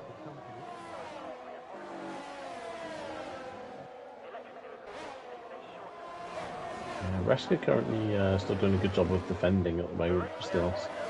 And to put his car in the right places, making it very difficult for the Mercedes driver to get past. Brando was looking to the inside of Ginger Tiger into Raskas, and Ginger very rapidly closed the door in a very fair manner as well, completely entitled to do, but he very, very much closed that opportunistic door on Brando there. So this is some good racing here from the battles we do have at the moment. And for anyone wondering, if you can see the smoke coming off of like Reshka's car into Lowe's, into Mirabeau, I wouldn't worry about that too much. The game does seem to have a habit of doing that, even if they don't lock up. Brando looking down the inside of the hairpin, never going to happen there. He bailed out of it pretty quick, but did make ever so slight contact with the back of Ginger Tiger's rear wheel, but nothing doing there. It'd be interesting now with this battle between Reshka and Stinos, which is as close as it has been. If Reshka can keep holding Stinos off, can Maggot and Ryan, the Ginger Tiger, and Brando start getting involved in that fight? I think that will depend highly on how long Reshka can stay ahead of the Mercedes driver. At the moment, Reshka is doing a fantastic job. And I think for Reshka, this has to be all about ERS management. Stinos sends one down the inside, gets sideways, a little tap. I mean, very well done from Stinos there to make sure that didn't go any further than it could have done there, because that was a very late move, and in reality was never really going to work. Absolutely, but that single moment alone has closed Maggot up by around a second to Reshka. So, and obviously he's closed about 1.5 to Stinos there just because of that. And that's the thing. If this keeps going, then I think you'll see those gaps come down, and this could turn into quite a big fight for 3rd place. The rush came to Stinos and Reshka. Meanwhile, it's Ryan who's starting to now break away from Ginger Tiger, and Ginger Tiger still has Brando Camerlengo for company. And I wonder if Brando is now allowing Ryan to get away from them as he continues to try to go on the attack against the Aston Martin. And if I'm correct in thinking here, Bruce, we don't have a pair of cars at all left. They are all single car teams right now. I believe, apart from Alpha Tauri have both cars. Sorry. Oh yes, yeah, no, yeah. Apologies to Alpha Tauri, RB, whatever you want to call them these days. Arrows. Arrows, Yamaha. But excellent work from those two guys. Obviously, still be in the race. That'll help them in the constructors no end. At the moment, obviously, with Lerner driver leading and Stinos being in 4th, with the battle there between the McLarens and the Mercedes. That's advantage McLaren at the moment, but unusual to see in this tier this few amount of drivers still in the race. So we'll be interested to see if the rest of them can stick out now for the next 12 laps. So as we currently with Ryan at the moment, Reshka's managed to get himself a 1.6 second buffer to Stinos, and I wonder if maybe those mediums are starting to just cry a little for Stinos here. Stinos is missing his front right end plate, And that so also he's now wouldn't coming help. into the pits. No, it would not. That is very true. Yeah, he's now in the pits to get that repaired, and he's now retired from the session. So we have no Mercedes, and Louis has retired as well. On the track, Louis has crashed. Out of the Nouvelle chicane. He's lost traction out of the Nouvelle chicane there, I reckon. And he's put that into the wall. So we have less than 50% of the starters still running in this race. The Magnificent Seven currently in. If you wanted to be really literate, you could call them the Super 7. Super 7. But the question now is, can Maggot catch up to the back of Reshka? He's 3.4 seconds behind. He is starting to lose time, I think, to the Williams, but he does have that penalty attached to him. As now does Reshka, which you kind of have to feel is a little bit of a silly one there for Reshka on the basis he isn't really under pressure right now. A bit of a shame that it just turned into a straight fight, though, I suppose, between Reshka and Maggot now. So, it could make things a little bit more interesting. But I mean, it's still seriously close at the back here for 5th, 6th, and 7th, isn't it? So, this is probably where our battle is at the moment, as Brando is coming into the pits. Maybe change wing and a set of soft tyres, so maybe going for a fastest lap here potentially. He's going to have to beat Learner Drivers 1:11.213. That's his target now. Yeah, I think Learner Driver did that on the hard tyres though, so you'd have to think Brando, we know he's got pace, so I think on the soft tyres you'd have to feel he's got a good chance of doing that. This is interesting. Obviously, now Brando's done that. He's maybe going for that fastest lap, but taking himself out of that fight unless he feels that maybe these medium tyres, they can't go to the end as well. Only time will tell. Meanwhile, Learner Driver is leading the way from Got Spooked. Reshka in third with Maggot. That gap currently fluctuating at the moment. Ryan and Ginger Tiger, this is the closest battle we have at the moment. There's about a second, 9/10 of a second between the two of them. Ginger Tiger looking to maybe get into the top 5. But so far it's been a good race from Ginger Tiger. He's managed to keep out with all the wars. And a little bit like Reshka, he didn't ever expect a really good result in a Tier 1 race. But because of this persistence and keeping out of trouble, he's going to get a very nice result here, as long as he finishes. Yeah, I got a feeling this is maybe his third good result on the trot, assuming he gets the end. Good run at the moment, Reshka, as you say, just from being tidy and staying out of trouble. Ginger Tiger now only half a second behind Ryan as they go into the tunnel. But I don't think he's going to be anywhere near close enough to do anything here. And in fact, actually, Ryan actually extends his advantage going through the tunnel. So, yeah, interesting one there. Reshka really is at the moment Mr. Consistent, isn't he? Really, to be honest, and he is. It is paying him back quite nicely. And that gap between Reshka and Maggot is building a little bit up now, up to 3 seconds again. And the nice thing here for Reshka is that with this gap management, he's able to kind of manage the ERS again, maybe rebuild it back up, so that when we get later in the race, if he does require it, he has that sort of weapon at his disposal to defend himself against anyone who may come up behind him. Yeah, absolutely, 100%. I'm just currently watching Brando just to see what sort of lap times he's doing, but he's not going to do it on this lap. So, yeah, it'd be interesting to see if he can maybe try and sort of snaffle that fastest lap on this lap, because those soft tyres are not going to last too long before they start dropping off anyway. So, a small amount of, or a small window to get this fastest lap in. He is, however, ripping time out of the guys in front by a fair amount. So I think if Ryan and Ginger were to come into the pits now, they probably would come out behind Brando. I can tell you, Brando is using his ERS everywhere possible here, so this is definitely going to be the fastest lap attempt. We'll stay on board with him. I'll bring up the telemetry. I want the lap data just for this one little section of the race. You leave it off here, you have it for qualifying normally, but since this is a fastest lap attempt, let's see what Brando can do. He's through the swimming pool chicanes into Raskas. He's going to be burning the ERS to the line. Out of Anthony knows. What can he do? It's like being back in qualifying. It's a 1:10.650. Fastest lap. Thank you very much.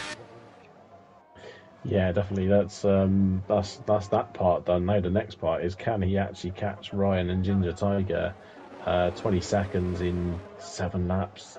It's doable, but again, those tyres are going to drop off the cliff at some point. Because I feel he could have maybe got 5th in this race, and he sacrificed those 2 places for the 1 point at the moment. So yeah, we'll be interested to see how this continues. But I mean, he has taken nearly 2 seconds out of the guys in front in this lap alone. So yeah, it may be not over. He may still be able to catch up with him. I think what Brando was maybe thinking is, I mean, he was stuck behind Ginger Tiger. He couldn't get past him. So, you know, at some point you do have to go. He's got no one behind him. It doesn't matter how much time he loses, because he's not going to get any less points from pitting. So maybe just going, I'm going to try something different. Maybe try and lull people into a pit stop, or just get out of a battle and run in clean air, and just be consistent and let Ginger Tiger and Ryan battle, because these two start to battle a bit harder. That gap will come down a lot quicker. Yeah, 100%. I mean, yeah, he's actually taken a hell of a lot of time out of him on this last lap and a bit alone. So, yeah, actually, I think Brandon could well catch the back end of him here before the end of the race. But yeah, I mean, Ginger Tiger and Ryan, they're not really fighting as such. They are obviously in close proximity to each other, but there's no moves from Ginger Tiger just yet. I think he kind of realizes that it'll just cost him time, and you know, unless he's got a sure thing on an overtake, I think he'll just probably try and follow behind Ginger Tiger, behind Ryan here until the very last minute. Yeah, I mean, this is very good points to be taking for Ginger Tiger at the moment. As we head up Beau Rivage for the 35th time of 39. Ginger Tiger closer, as close as I've seen him for a while now. But again, he's still not quite close enough. I mean, at this point you're looking at a lunge, and a lunge around here is very risky, as Stinos proved earlier in this race. Yeah, absolutely. It's you need to be 100% confident that what you're doing is going to work, I think. And yeah, I mean, this gap, Brando is now only 10 seconds behind Ginger Tiger. He's going to be on them, I think, by the last lap at this current rate that he's catching them. But is it going to be enough? I mean, 20-lap-old mediums are probably going to be crying a little bit as well at the moment. You'd have to think the tyre wear is going to be somewhere around the 70s at the moment as it stands. Driver currently on the 36th lap. We have technically 4 laps remaining of this race, or at least for Brando, Ryan and Ginger as they cross the line. 8 seconds the gap. The question is, it's, as we know around Monaco, it's one thing to catch, it's another thing to pass. But if those softs can keep hanging, and bear in mind there is less fuel load as well, so those tyres should last a little bit longer than they did earlier. If he's still got that grip and got the traction out of corners, as we saw with Stinos, it is very possible to use that traction very wisely to create overtaking opportunities. Yeah, absolutely. And the thing is as well is that I think if Ginger Tiger starts seeing Brando come up behind him, he's going to start thinking about, okay, I need to get this move done. Otherwise, I'm going to, rather than be trying to get fifth, I'm going to be finishing seventh. So then it sort of starts to get a bit interesting when maybe not as much panic, but a little bit of potential desperation sets in from the guys in front of Brando. And you can just see Brando in the background of the shot there as we're continuing to watch Ryan and Ginger. They were coming down towards the back, and you could just see Brando in the background entering the Nouvelle chicane. One area of weakness that we are seeing though from Ryan, and something that maybe Ginger Tiger's starting to pick up on, is that he tends to run in a little bit too deep into the Nouvelle chicane, which puts him wide for the exit. And Ginger Tiger always closes in by, half a tenth. So maybe that's a place that Ginger Tiger can maybe look at. Maybe if he's quite strong in that section, he may be able to get a run up towards Tabac. But obviously, for it to work, he has to be alongside on the entry. It's potential, yeah. I mean, a good move sometimes is to, feign a move into the chicane, which puts them offline, and then get the run out of the chicane down to the back, as you say, and get the move done down there. And if you're on the inside going into the back, you're going to be moving coming out of that corner. So if you are on the outside, you really can't turn in. So yeah, it's interesting. Brando now coming out with something only 3 seconds behind, as Learner Driver is halfway around his penultimate lap at the moment. Yeah, it's. Learner Driver not really getting much coverage at the moment because there's no one really around him. He's having a bit more of a Sunday cruise. As the battle for fifth is about to become a three-way battle as Brando Camerlengo is catching at a rate of knots. Yeah, you can clearly see Brando's been using pretty much everything at his disposal at the moment as well to try and catch these guys, and it has worked for him. Down to less than 2 seconds. It's going to be a last lap showdown for this fifth place, I think. I mean, can Ginger and Ryan hold him off? It's going to be interesting to see. They clearly, their tyres are not really playing ball with them anymore at all. Yeah, it just depends how much as well Brando's taken out of those softs to catch up to them. We are on the last lap for Learner Driver anyway. The drivers you can see on your screen, they still have another tour of the Monaco circuit to go. Oh, and that's going to put any pay to Brando Camerlengo's challenge for fifth. 3-second penalty whilst he's been mighty quick. I don't think he's got enough time to pass both cars and get 3 seconds up the road. No, I think he's probably done himself in. Oh, But he's that's an interesting move. Wow. I mean, That's Ginger Tiger aggressive. really Ginger Tiger really, in this situation, kind of needs to just, with him having that 3-second penalty, just ignore that and just keep on the back end of him as he tries to fight past Ryan, and he'll get that position back on track anyway. But just coming up to Rascas for the last time is Learner Driver. Yeah, Learner Driver, he put it on pole. He got, you could say, a little bit lucky with a restart, but he's made it work and he's taken full advantage of it as he wins the Monaco Grand Prix. He takes the jewel of the calendar. And you have to say, it's a rather dominant display, and I believe that noise from Bruce means that it's quite close. But what got spooked, he finishes second. Back to the battle, though, and Brando practically pushing the AlphaTauri Ryan along, down through the tunnel, into the Nouvelle chicane. Are we going to see a move? He thinks about it, but he thinks better of it. Will he get good traction?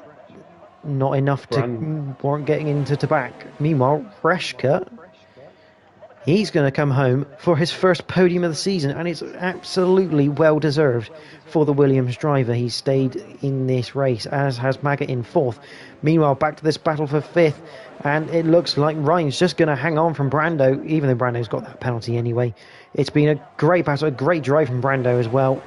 But it will be Ryan in fifth, Ginger in sixth, Brando Camerlengo will finish seventh after a fantastic drive up to the back of the pack. Yeah, Brando did go for a big move into the hairpin. He clearly signalled it from a long way back coming out of Mirabeau, but went for a big move into the hairpin and didn't quite make the move. There was a bit of collision between him and Ryan, but they both come out of it unscathed. And yeah, as I said, just Ginger Tiger just holding on to the back of those two fighting was enough for him to get past Rob Brando on track after the penalties.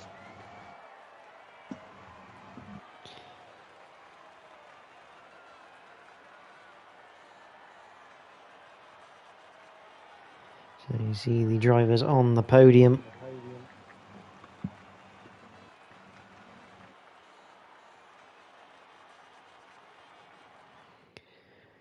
And it was an unbelievable result.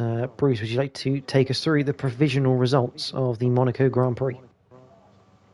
Absolutely. So yeah, converting his pole position to the win there was Lerner driver in the McLaren, finishing ahead of Got Spooked and Reska on the podium. Maga, an excellent fourth place for him in the Red Bull. Ryan fifth, Ginger Tiger sixth, and Brando Camalango seventh after a fantastic battle at the end of the race there.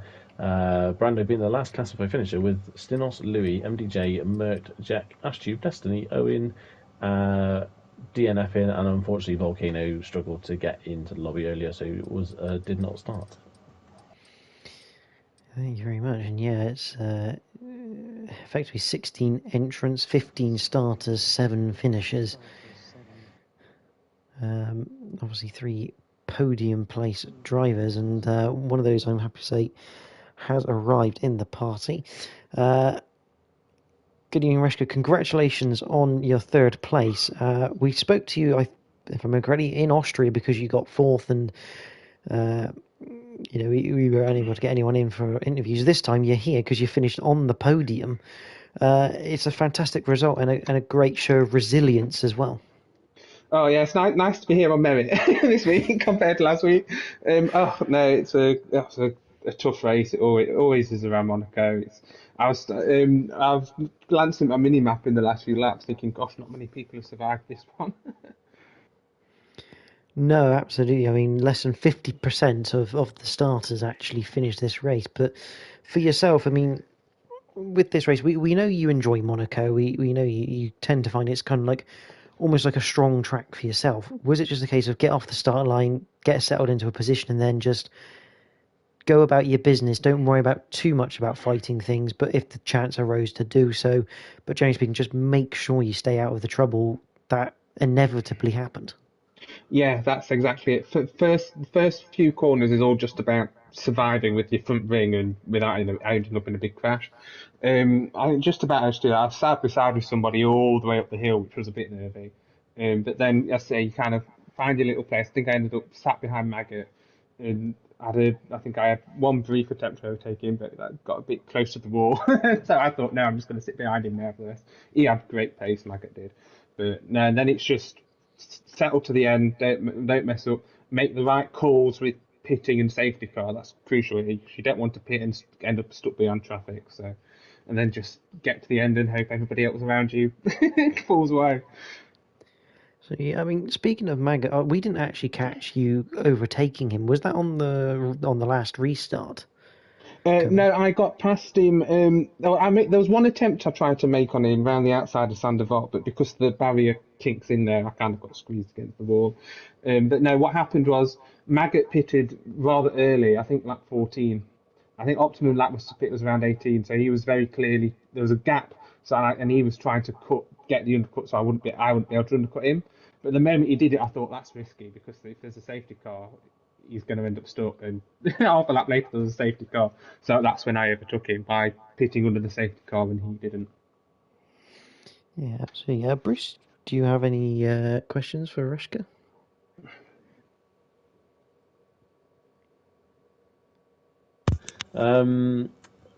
Towards the end of the race, Stinos was showing some pretty electric pace. I think it was him that was chasing you down for a while. Were you feeling the pressure from him? Obviously, in the end, I think he tapped a wall. But were you feeling the pressure, and were you relieved when he came in to get that damage sorted? I was under a lot of pressure from Stinos. I could tell he was faster. He was on mediums. I knew his mediums started to fade away, but I knew that because of when the safety car were, they would get to the end quite comfortably. So it was just, and I was kind of, first couple of laps, I was just kind of, I said I'd like a second gap something.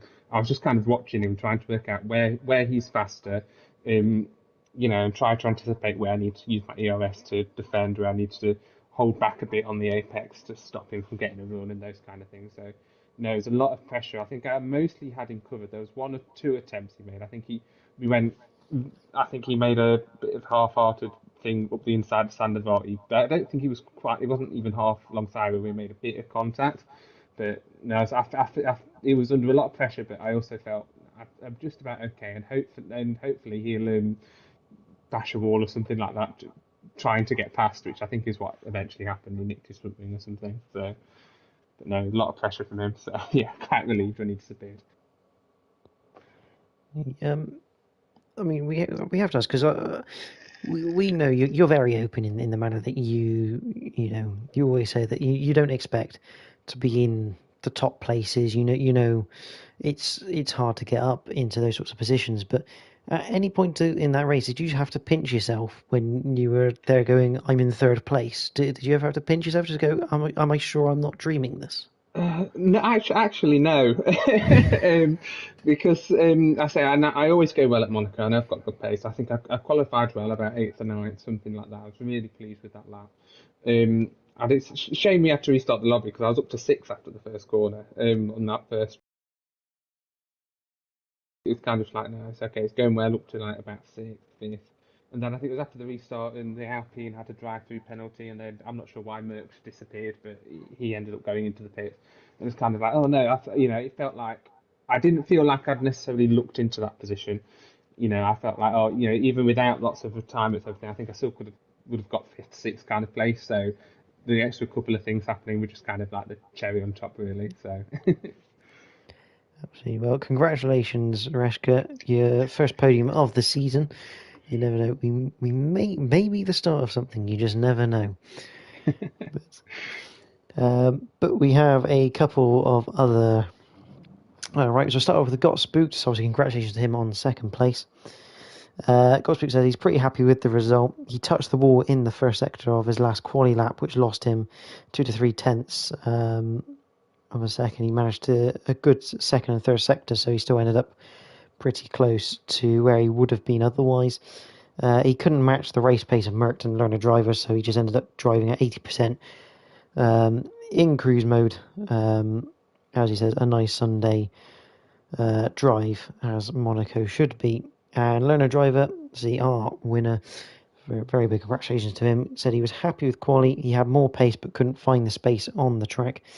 His race pace was decent, a few scary moments as you would expect from Monaco, but he kept it off the barriers within the white lines and survived, so he's happy with his performance. Doesn't know what happened to Merckx behind, but he did have him sweating the whole race. And Bruce, I think that is a big thing to take away now, is that Learner Driver there, he's been unlucky this season with incidents. It's probably the first race that he's been able to fully showcase the pace he's got, and it's very apparent that he is a worthy adversary against Merckx. Yeah, absolutely. As we said during qualifying, he seemed to have that consistency maybe over Merckx with his lap times, and it did show a little bit in that race at the start.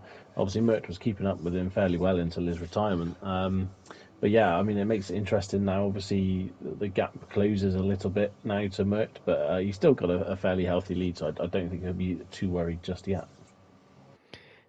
And going into next week, obviously, round number 7, we head to the Netherlands and Zandvoort, which, I mean, it's a tricky little circuit, but it tends to be quite a fun one as well. It's almost like a fast version of Monaco, with the walls slightly further away at times. Yeah, it's as you say, it's a short circuit again, a bit like Monaco, but it's super fast as well. And there's a few places around there which can catch the drivers out. You do tend to find some interesting lines around the banked corner there as well. And again, maybe a circuit where patience is rewarded. Again, there's not many places you can throw it down the inside, and unlike Monaco, where you do tend to get one relatively similar setup for most guys with the wings, you can run different setups right now. So it'd be interesting to see who goes with a higher downforce and who goes with a lower downforce around that circuit. Well, that's all the time we've got for Tier 1 tonight. Obviously, do join us tomorrow. You'll be hosted on stream by Malc and Mikey. They'll be bringing you the realistic performance action from 8 o'clock from Monaco. You get 2 races for your viewing pleasure tomorrow, of a sprint and a full feature race. And as for the rest of the tiers, we are back next week for the Netherlands, the Dutch Grand Prix. Tier 3 on the Monday, brought to you by Joe Hamster and JP911. Tier 2 on Tuesday, brought to you by Jack TM53 Synopsis and Officials and Xerox. And we'll be back on Wednesday, as always, myself and Bruce, for Tier 1. But for everyone watching, thank you for watching. If you have enjoyed the racing tonight, do make sure you like the stream and subscribe to the Invictus Racing League YouTube channel, where you will not miss another live race. And this has been the Invictus Racing League Tier 1 in partnership with Venturi Studios. Thank you all for watching. Good night.